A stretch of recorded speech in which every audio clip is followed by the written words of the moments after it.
Time to finish off bread week for my 2024 Great British Bake Off Bake-Along.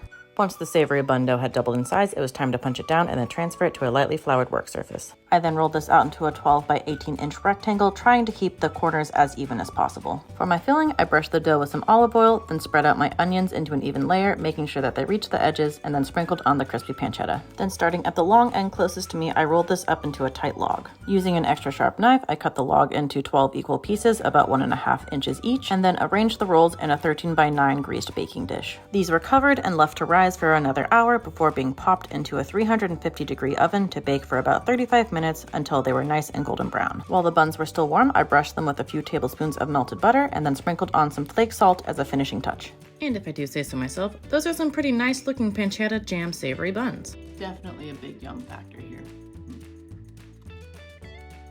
This dough is light and fluffy. The onion jam packs a really nice punch of flavor, very savory. It's really nice when you get a little bit of the pancetta as well. It does feel like it's missing a little bit of something though.